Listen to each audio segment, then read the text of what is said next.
Urban FM 104.5. Urban FM 104.5. 104.5 Urban FM, la station urbaine. Pépé, bonjour. Bonjour la fraîche. Comment Bonjour tu vas René ce matin? Rutte. Bonjour Fallon. Oui, ça va toujours bien. Tu as passé un bon week-end? Oui, quand même.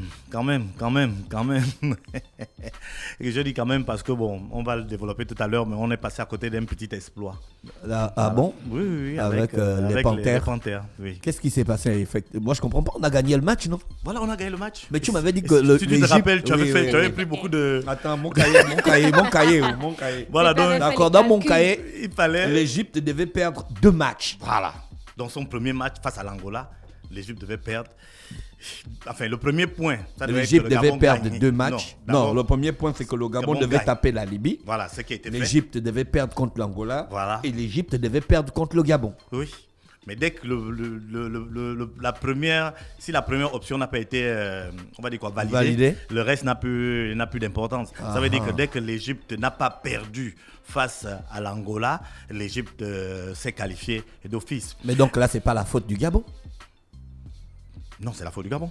Pourquoi? Parce qu'il fallait que le Gabon gagne tous ses matchs à domicile. Là, on remonte maintenant dans l'histoire. Parce qu'on se rend compte qu'il y a 9 matchs. Il y a, comment on appelle ça? Il y a 4 équipes. Chaque équipe joue 3 fois à domicile.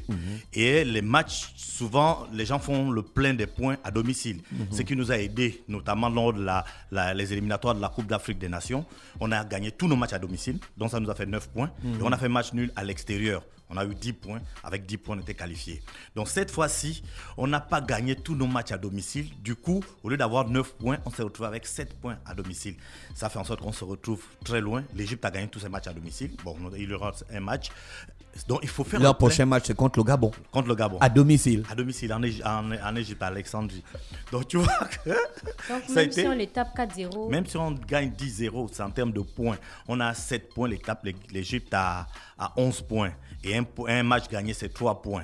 Donc tu vois que même si on gagne 3 points, on va se retrouver avec 10 points et l'Égypte 11. Donc mathématiquement, il est impossible aujourd'hui au Gabon de se qualifier. Mais on prend combien d'équipes par poule? Une seule équipe. Une seule équipe, malheureusement. Et là, ils vont encore aller rejouer, tu Ils m'as vont- dit. Oui, ils vont jouer maintenant le dernier tour, les barrages pour la Coupe du Monde. Ils vont se retrouver à 10. Il y a déjà 6 équipes qui sont qualifiées. Il s'agit des grands, hein, les mêmes qu'on connaît. Le Mali est qualifié, l'Égypte est qualifiée, on l'a dit, le Ghana est qualifié, le Sénégal, le Maroc, la RDC qui est un peu la surprise de ces qualifications. La RDC. La RDC, oui. Ah, mais c'est des grands footballeurs. Oui, mais aujourd'hui, la RDC n'est plus une grande équipe comme c'était. C'est les Diables Rouges du Congo, non? Non, les Diables Rouges, c'est le Congo-Brazzaville. Voilà. Les Eux, léopards, eux, c'est les les léopards du Congo. Voilà. C'est avec eux qu'on avait eu tous les petits. Ah, avec les l'affaire échanges du footballeur de Kanga Gaylor. de Kanga Gaylor. Voilà, Mais donc, on ne parle même plus de lui. Il n'était bien pas sûr, dans, il n'était bien pas dans sûr. l'équipe. Il fait même partie des joueurs les plus en forme. Depuis qu'il y a eu cette affaire-là, je crois qu'il a hissé son niveau de jeu à une telle dimension qu'aujourd'hui, il fait partie des meilleurs joueurs du Gabon. Aaron Et- Boupenda. Lui, par contre, depuis qu'il a signé au Qatar, son niveau est en train de baisser. On ne retrouve plus le Boupenza qui réfléchissait pas trop devant les buts, qui a mené l'équipe vers le haut. On sent, bon, j'espère qu'il est seulement en train de consommer le transfert parce que c'était quand même un transfert assez lourd. J'espère qu'il est seulement en train de le consommer et qu'au sortir de là, il va jeune. retrouver. Mais il est encore jeune, il a le temps de bien faire les choses, même si on n'a jamais le temps, comme on le dit. Donc c'était pour le Gabon une équation compliquée. Lorsque tu joues une compétition, lorsque tu joues une fin de compétition et que tu n'as plus toutes tes cartes en main, tu joues pour ne pas avoir de regrets. Donc tu joues à fond. Ils l'ont fait, on a gagné 1-0. C'était compliqué, c'était difficile, mais c'était le plus important. Maintenant, Sans Don Ibrahim, on a gagné sans Don Ibrahim. oui, sans Don Ibrahim. Et Donc ça veut dire qu'on peut continuer à gagner sans lui. mais en fait, une équipe, le principe même de l'équipe, c'est qu'il ne faut pas qu'il y ait des joueurs indispensables.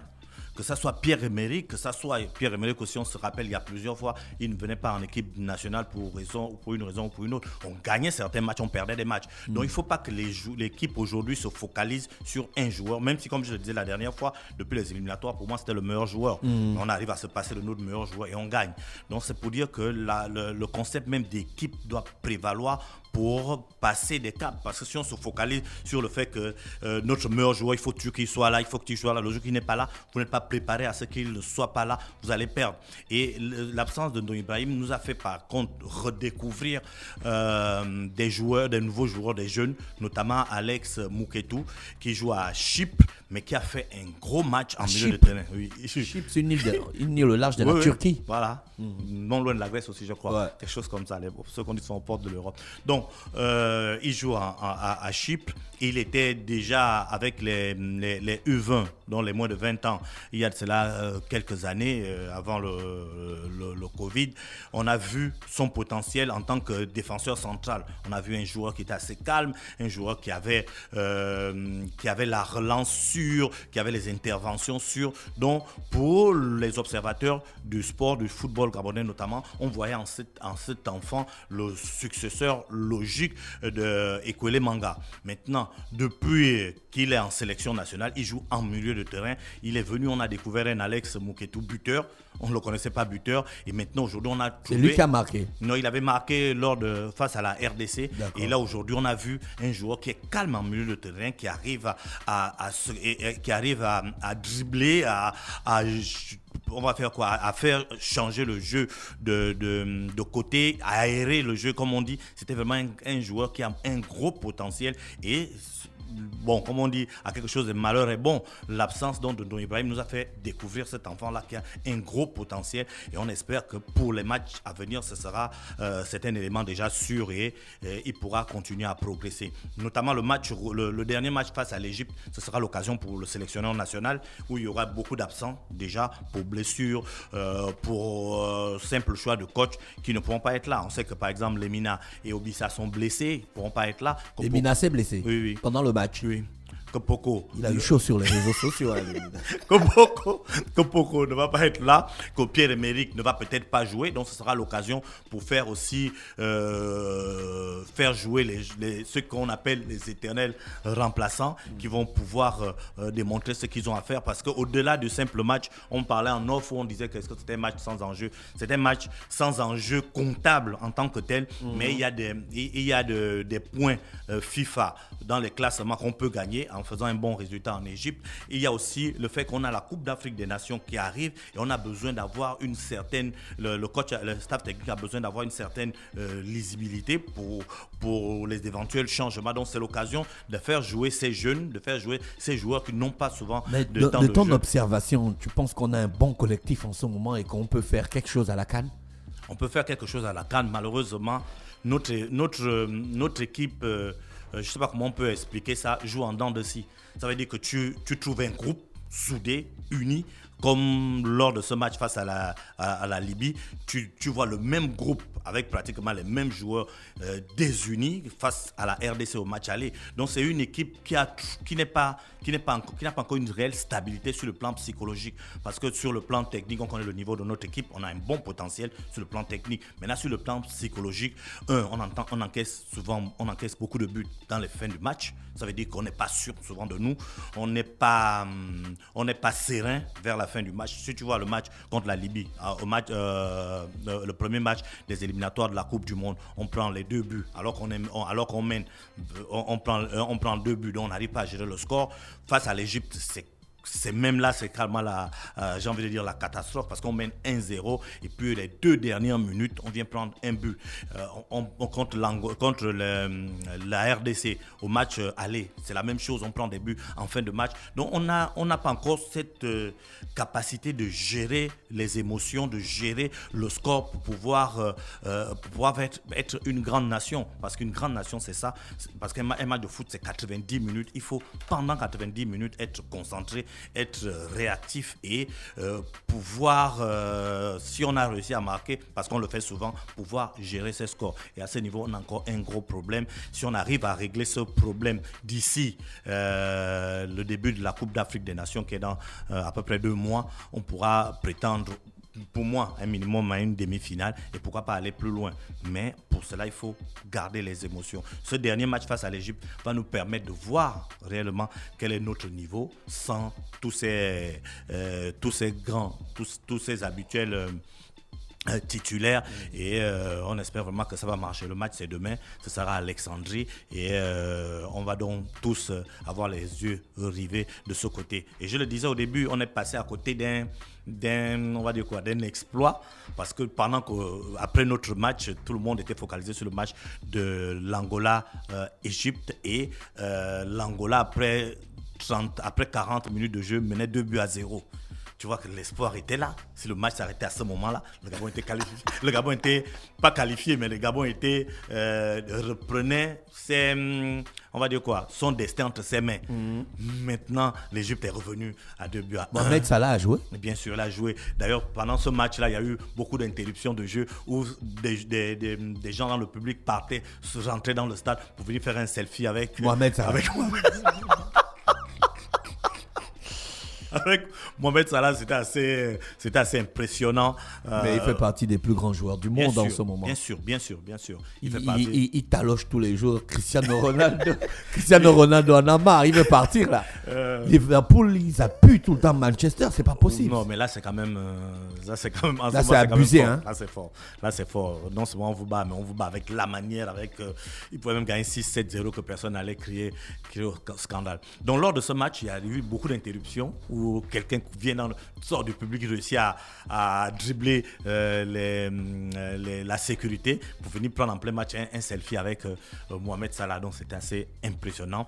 Et comme je le disais, malheureusement pour le Gabon, l'Égypte est d'abord revenue à 2-1 avant la mi-temps pour venir égaliser en deuxième mi-temps et ainsi se qualifier directement pour ce barrage-là où on attend maintenant 4 dernières places. Et donc, si on parle des éliminatoires de cette Coupe du Monde dans les autres poules, il y a de grosses surprises. Il y a vraiment de grosses surprises. On disait déjà dans le groupe A, l'Algérie, il reste un match. L'Algérie est en tête avec suivi du Burkina Faso, du Niger et de Djibouti. Maintenant, il y a un dernier match entre l'Algérie et le Burkina Faso. C'est une finale. Donc, c'est ce type de match que le Gabon voulait avoir, c'est-à-dire on joue la finale, celui qui gagne est qualifié. Donc, d'accord. Donc, ce sera le cas, par exemple, entre l'Algérie et le Burkina Faso. Ils jouent en Algérie, ce sera difficile, mais ce ne sera pas impossible. Si le Burkina Faso gagne, le Burkina Faso est qualifié. Si l'Algérie fait même un match nul, l'Algérie est qualifiée. Dans le groupe B, avec la Tunisie, la Guinée équatoriale, la Zambie, la Mauritanie, la grosse surprise, c'est la Guinée équatoriale. La Guinée équatoriale également s'est donné l'occasion de jouer sa finale. Donc la Guinée équatoriale joue face à la Mauritanie. Pendant ce temps, la Tunisie joue contre la Zambie.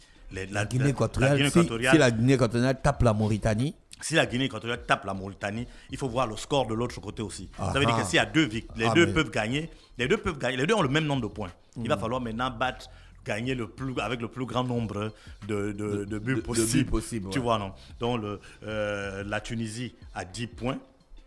La Guinée équatoriale a 10 points également. Malheureusement, au goal average, la Tunisie est au-dessus avec plus 7 et la Guinée équatoriale plus 1. Donc, le mieux pour la Guinée équatoriale pour qu'elle se qualifie, ce sera que la Tunisie fasse un match nul ou perde. Ce sera plus facile parce qu'en termes de goal average... Contre la Zambie. La Zambie, c'est une grande nation de foot. Oui, malheureusement, cette Zambie-là n'est plus la grande Zambie qu'on a connue. Beaucoup d'équipes n'arrivent pas à se régénérer et souvent les temps morts là durent souvent trop. Donc dans le groupe C, il y a le Nigeria, le Cap-Vert, qui vont aussi jouer leur finale. Parce que le Nigeria va jouer face au Cap-Vert et pendant ce temps, le Libéria va jouer face à la République centrafricaine. Donc ce sera aussi de gros matchs. Le Nigeria a 12 points, le Cap-Vert a 10 points. Non mais, comme ils jouent l'un face à l'autre, c'est également une finale. Ça peut, si le Cap-Vert gagne, le Cap-Vert est qualifié pour le deuxième tour. Mais ce sera très difficile parce que ça va se jouer au Nigeria. Dans le groupe D, et là c'est le gros match des matchs. Quand on dit le match de ces qualifications, c'est ce match-là. C'est Cameroun-Côte d'Ivoire. Ah ouais, c'est un gros match. Ça c'est le match. Quand on te dit le match. Si un match, si on doit s'arrêter à dire le match, c'est ce match-là. La Côte d'Ivoire a 13 points et le Cameroun a 12 points. mais ils jouent au Cameroun. Ah, ça c'est un match. Donc le Cameroun a un point à rater. Il faut que le Cameroun gagne. Absolument. Pour le Cameroun, il n'y a pas de demi-mesure. Si le Cameroun gagne, le Cameroun est qualifié. Si le Cameroun perd, le Cameroun reste. Il joue quand? Si le Cameroun aujourd'hui. À quelle heure? Je n'ai pas l'heure, je peux regarder ça. Ça doit être dans les 20h. Ok, d'accord. Si le Cameroun gagne, le Cameroun est qualifié. Si le Cameroun fait match nul, le Cameroun reste, c'est la Côte d'Ivoire qui part au deuxième tour. Donc tu imagines une Coupe du Monde aujourd'hui sans le Cameroun, c'est rare. Ouais, c'est rare. C'est vraiment rare. Et là, être éliminé au deuxième tour comme ça, alors qu'il y a encore un barrage, ce sera vraiment gros.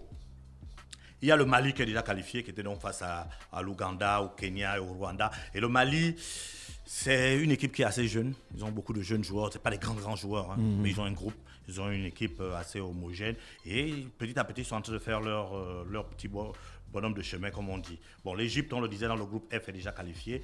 Dans le groupe G, le Ghana également s'est qualifié. Et le Ghana, on revient à ce qu'on dit souvent, les détails, les petits détails. Là. Le Ghana a 13 points. L'Afrique du Sud a 13 points. Le Ghana a un goal average de plus 4. Donc, ça veut dire plus 4 buts lorsqu'on fait le goal average, c'est le nombre de buts marqués moins le nombre de buts encaissés. D'accord. Voilà, c'est ce qu'on appelle le goal average. Donc, on tient compte de ça lorsque vous deux, vous avez le même nombre de points. On regarde celui qui a le plus grand goal average. Ils ont le même goal average. C'est-à-dire, le Ghana a marqué 7 buts, encaissé 3. L'Afrique du Sud a marqué 6 buts, encaissé 2. Les deux ont le même goal average. Maintenant, là où il faut les déterminer, et l'un a gagné 1-0 à l'aller, l'autre a gagné 1-0 au retour. Donc, ils ont aussi, en confrontation directe, le même nombre, en fait, ça s'équivaut. Parce que lorsqu'on arrive à ce stade-là, on regarde qui a gagné plus, quel est le score le plus important que l'un a gagné chez l'autre, par exemple. Mais moi, je t'ai battu 1-0 chez moi, toi, tu m'as battu 1-0 chez toi, on est à égalité.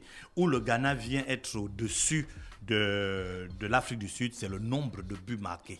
Le Ghana a marqué 7 buts et l'Afrique du Sud a marqué 6 buts. Donc malheureusement avec ça, l'Afrique du Sud ne passera pas ce tour. Il y a également le Sénégal. Le Sénégal, pour moi, c'est la plus belle équipe d'Afrique, quoi. C'est la plus belle équipe d'Afrique et ils sont logiquement qualifiés.